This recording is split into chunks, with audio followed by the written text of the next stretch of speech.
What's up, Eagles fans, and welcome into the Eagle Eye in the Sky. I'm your host, Fran Duffy, and today we're going to take a look back at this past week's really tough loss against the New York Giants. And I say a tough one because it's tough for us on the outside to swallow, right? This was a difficult loss. You had some tough spots on both sides of the football in this game, and I think ultimately, to me, it comes down to, on the offensive side, going 0 for 9 on third down, and then just the starting field position, which that is starting field position is a team stat. That is offense, defense, and special teams not able to win the field position battle. And I think if you look at that, the Eagles had 6 drives starting inside their own 25-yard line, right? So 6 drives, they're starting deep in their own territory.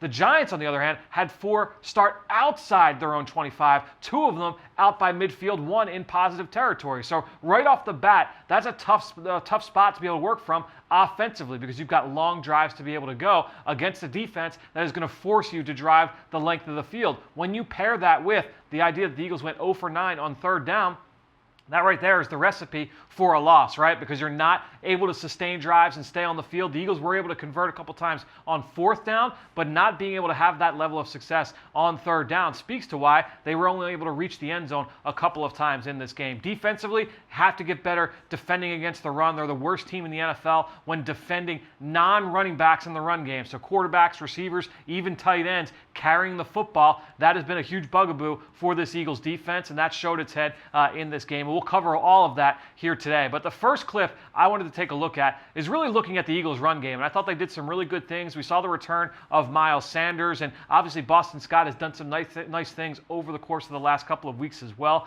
One run scheme in particular that really stood out to me, and it was really evident on a couple of those scoring drives, was the Wham trap play. Let's take a look at what that play looked like and how the Eagles were able to have some success with it. One run that I thought the Eagles executed at a high level was the trap Wham play, where you're going to get a guard and a tight end blocking the 2 defensive tackles. And we'll just watch how this can work really well. It creates good angles for everybody involved, and it gets offensive linemen like Jason Kelce up to the second level. Miles Sanders does a great job playing off these blocks. He's decisive downhill. He gets up into space, and he picks up a nice play. The Eagles go on to score a touchdown later in that drive. That was the opening drive of the third quarter. Later in the game, same kind of play. You're going to get, again, the guard, Opeta, blocking the defensive tackle. You're going to get Dallas Goedert blocking the 3 technique. Those guys get those blocks set. Good angles, easier blocks for those 2. And you also get Kelce up to the second level. Again, if you want your running back to hit this hard, hit it decisive, don't chatter your feet approaching the line of scrimmage, that's exactly what Sanders does. He ends up hurdling a defender at the second level, picks up a first down. One of the better plays for the Eagles in this game. All right, so that Wham trap play, one of my favorite plays in football and certainly within the construct of this Eagles offense. And I think when you look at this Eagles offense, the other thing they do really well, especially over the last 4 or 5 years, the run-pass option, right? So Carson Wentz, whoever's their quarterback, they've got the ability to hand the football off. They can keep it themselves, or they're throwing it out to the perimeter or to the second or third level as well. All those different run-pass option looks are going to look a little bit different. I thought the RPO game really looked good here against the Giants. And again, you go back right away to that 56-yard touchdown run by Boston Scott. That was off an RPO. We'll take a look at that play and a couple others right here. Another play that I thought was really effective for the Eagles in this game was their use of just the run-pass option. I think here you're going to see a pin-pull scheme with slant routes on the backside. Carson Wentz makes the read, hands this ball off to Boston Scott. Great block by Jason Kelce to get the corner on the ground, the force player there. Scott does the rest, races off towards the left sideline, makes a defender miss, and races into the end zone. Awesome job there. Same kind of play, opposite side here, right? So you get that same pin-pull scheme. Carson Wentz reading a defender at the second level. He's going to hand this off. Miles Sanders does a great job picking his way through the traffic, getting downhill, stick his foot in the ground, and gets a first down there on second and medium. One more example here. Again, you're looking at the amount of defenders in the box. Carson Wentz reads this play. He's going to make that post-snap read and then throw that off the defender. He realizes, I'm not going to hand this ball off, gets that out to the perimeter, and they get a nice play on first down. That's what you're looking for in the RPO pass game. Easy chunks, whether that's through the air or on the ground. So the RPO game really effective for the Eagles in this football game. And one last clip before we move over to the defensive side of the ball. There was one run by Miles Sanders that really kind of stood out to me, and that was a play that was basically, it could have ended in disaster. The ball's on the ground, but Miles Sanders picks it up and ends up getting positive yardage out of it. Let's show you exactly that play I'm talking about. One of my favorite plays from Miles Sanders from this game was actually a play that could have been a disaster. The ball ends up on the ground. Jalen Hurts is back there at quarterback. Looks like it's going to be a quarterback sweep play, or quarterback counter play, I should say, where you've got two guards pulling from left to right. I think Hurts is going to follow those two guys. We don't get to see it really manifest itself because the ball ends up on the ground, bounces in front of Hurts. Sanders does a great job bouncing on this ball. Then he follows the blocks designed for Jalen Hurts. Love this play here by Miles Sanders. He's going to take off for a good chunk of yardage here on what could have been a negative play. Sanders kind of makes up for it with his heads-up play. So overall, Miles Sanders in this game does a nice job. I thought that he ran hard. He was decisive with the football, which was good to see coming back off that knee injury. Pass game, they're still trying to kind of get things figured out, right? He had a couple of drops. There was an underthrow. They have not been able to really hook up, he and Carson Wentz, through the air so far here in 2020. But on the ground, I thought Miles maybe had his best game as a runner this past week against New York. Now, go over to the defensive side, and I talked about some of the issues they had in the run game, especially the zone read run game. And real quick, we're going to start this next clip looking back at the Week 7 matchup, that 80-yard run by Daniel Jones. That was a basic kind of high school level zone read play, right? And why that's so effective at every level of the game.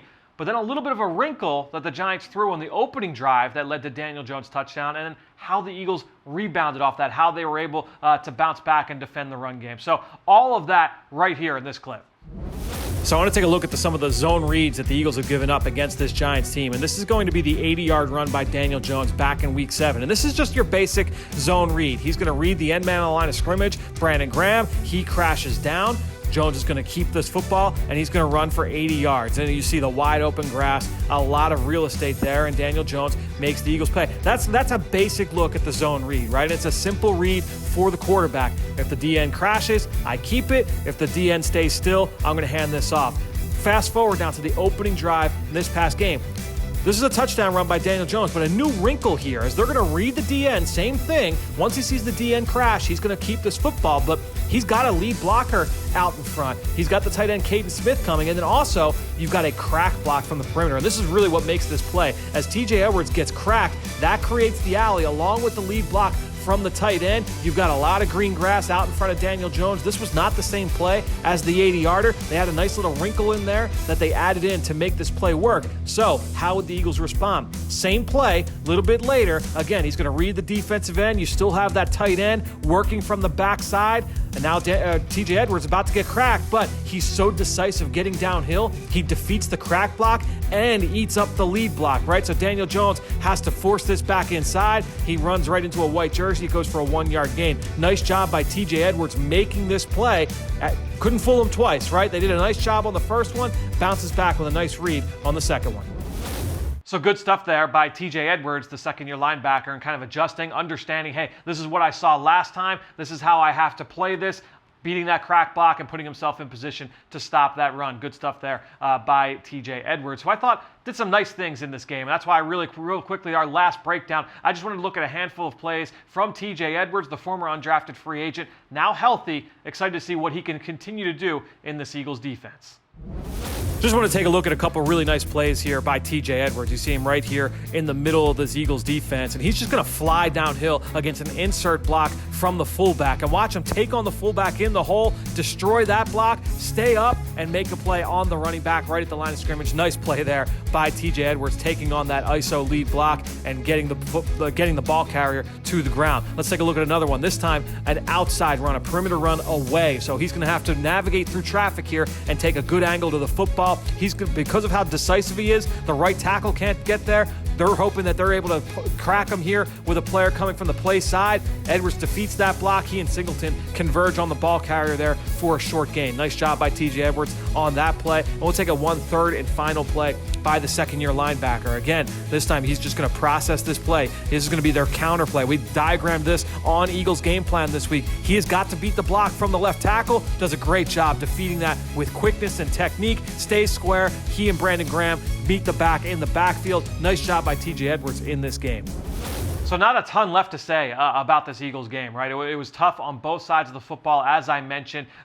They've just got to be able to execute better moving forward. They've got a very tough stretch of games here coming up, and it starts this week against the Cleveland Browns. And I think when you look at this Browns team, a lot of what we talked about today, look at those physical runs, that's what the Browns bring to the table with Nick Chubb and Kareem Hunt. We will be breaking this game down in all forms on the Eagle Eye in the Sky podcast. Myself, Greg Cosell early in the week, myself and Ben Fennell later in the week. We are going to go from A to Z with this matchup, everything you need to know. So make sure you go subscribe wherever podcasts can be found. You can listen to it right here on the Eagles YouTube channel as well. Or you can go check out Eagles Game Plan, where Mike Quick, Ike Reese, John Clark, Greg Cosell, myself, we're all going to be on there breaking down every aspect of this upcoming game against Cleveland as well. So wherever you want to get your Eagles content, we've got you covered right here on the Eagles YouTube page. Thanks so much for joining us here on the Eagle Eye in the Sky. I'm Fran Duffy. We'll talk to you next week. Fly, Eagles, fly.